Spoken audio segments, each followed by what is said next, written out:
Baik, Assalamualaikum warahmatullahi wabarakatuh untuk teman-teman mahasiswa.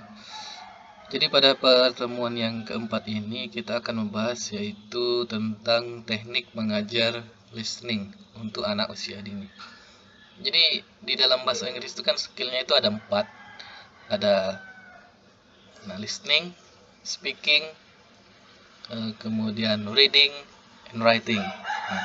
Atau mendengar, kemudian berbicara, membaca dan menulis. Kenapa listening awal? Karena memang di dalam teori psikologi yang kita bahas kemarin di pertemuan kedua, kalau nggak salah, memang proses dalam pembelajaran bahasa itu adalah listening, mendengarkan percakapan ataupun interaksi lingkungan yang ada di sekitarnya. Makanya itu jadi listening itu memang skill pertama yang harus dipahami dulu, karena ini bukan skill yang utama di dalam pembelajaran bahasa ya. Kalau contoh misalnya Tarzan itu kan nggak bisa ngomong kalau di film-film itu. Kenapa ya? Karena emang berinteraksinya ya dengan hewan, dengan kera, biasanya cuma bahasa mereka. Nah itu sama juga. Nah itu sih teori logikanya. Kalau tidak mendengarkan dulu akan sulit untuk mempelajari bahasa. Sama, kalau tidak membaca akan sulit untuk menulis. Nah itu dia. Sebenarnya itu adalah proses interaksi. Makanya listening menjadi skill yang pertama. Oke, teaching listening ini saya campur-campur ya, ada bahasa Inggrisnya. Teaching listening for EYL ya, English for Young Learner. Nih, listening merupakan fondasi utama bagi pelajar muda sebelum mengembangkan kemampuan bahasa lainnya. Berarti ya, tadi sudah saya jelaskan. Oke, ini you need to hear a word before you can say it. You need to say a word before you can read it. You need to read a word before you can write it. Nah, kamu harus mendengar sebuah kata sebelum kamu bisa mengucapkannya. Iya, memang mendengar dulu, kamu harus mengucapkan sebuah kata sebelum bisa membacanya. Ya, makanya itu akan sulit misalnya kalau reading, apalagi bahasa Inggris. Misalnya huruf I dibacanya I, kemudian huruf U dibacanya U, bisa juga dibaca A. Nah, itu harus mendengar dulu. Kamu harus membaca sebuah kata sebelum kamu bisa menulisnya. Baca dulu baru bisa menulis. Ini proses-proses di dalam mempelajari bahasa sih. Ya, mulai dari English for Young Learner maupun untuk yang English for Adult atau Advance, itu sama aja semuanya prosesnya.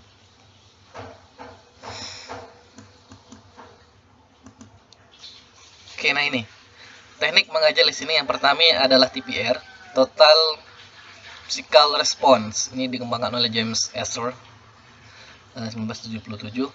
Nah, difokuskan pada kegiatan fisik dan gerakan. Jadi ada gerakannya dia. Ketika guru mengucapkan stand up, anak-anak akan langsung otomatis berdiri. Nah, jadi stand up, guru langsung berdiri mempraktekkan. Jadi anak-anak ngikut stand up, misalnya dari duduk stand up, come on. Jadi dipraktekkan itu. Stand up itu seperti apa, tapi tidak diterjemahkan stand up berdiri ya, enggak, tapi dipraktekkan dengan gerakan dia. Kemudian anak-anak bisa juga diajak bernyanyi sambil bergerak, ya bisa juga. Nah, ini sebuah nyanyian untuk anak-anak biar mereka bergerak. Gerakannya sesuai dengan instruksinya tadi. Nah, itu dia.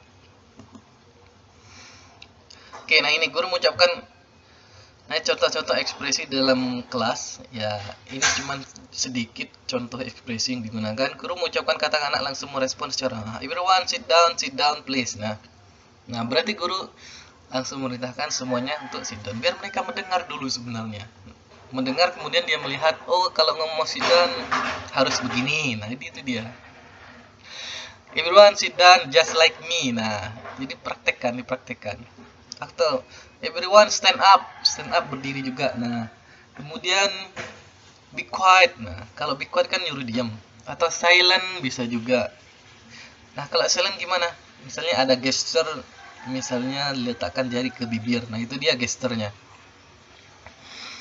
Be silent ya. Jadi kalau suruh ngomong, anak-anak nggak tahu tulisannya gimana be silentnya, dia omongin aja be silent atau be quiet.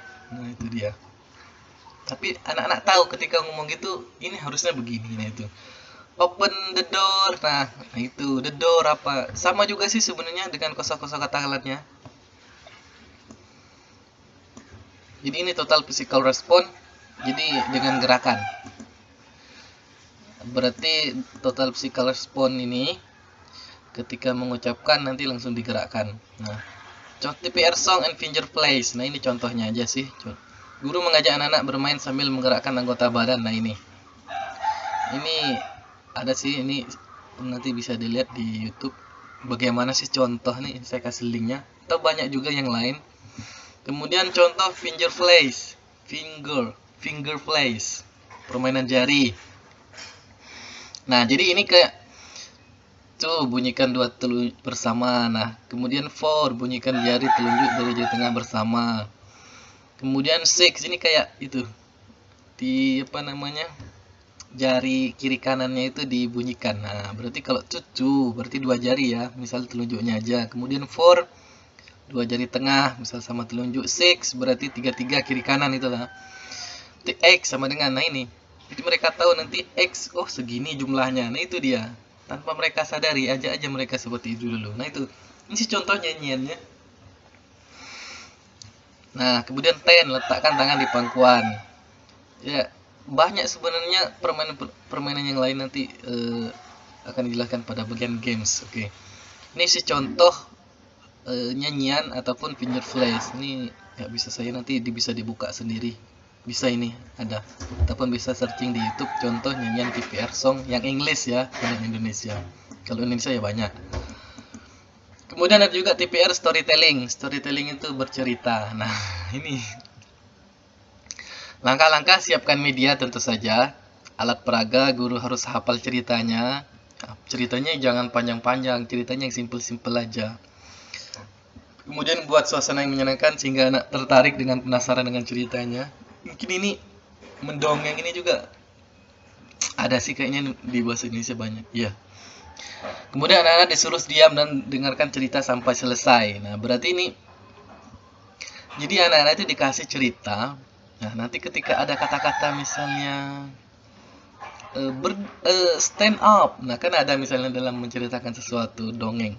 Iya ya, dipraktekkan, gurunya mempraktekkan ceritanya itu bagaimana gerakannya. Nah, itu biarkan anak-anak melihat dan mendengar. Nah, kemudian ceritakan ya benar, ceritakan semenarik mungkin. Ini biasanya perlu alat peraga emang agar lebih menarik ya, ataupun bisa juga pepet, apa itu boneka kecil itu, boneka tangan. Oke, kemudian contoh storytelling yang bisa digunakan untuk guru IEL. Oke, ini bisa dibuka aja sendiri. Oke, nah.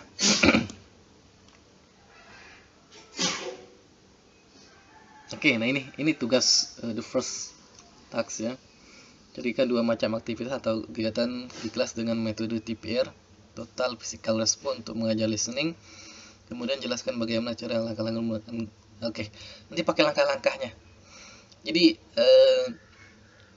boleh tadi mau tipe yang instruksi tadi, kemudian apakah song ataupun permainan finger play, boleh permainan lainnya. Kemudian TPR song. Nah, bisa itu digunakan. Nah, ini contoh tugasnya itu yang saya mau. Nanti dikasih langkah-langkahnya bagaimana. Hasilnya guru menyuruh anaknya masuk ya, kemudian suruh diam, kemudian dimulai dengan apa sampai dengan nanti terakhirnya selesai. Nah, itu biar orang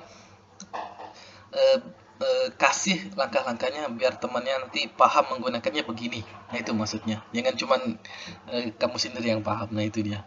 Oke, boleh juga nanti ditaruh misalnya mau mengajarkan contoh kalimat-kalimatnya apa.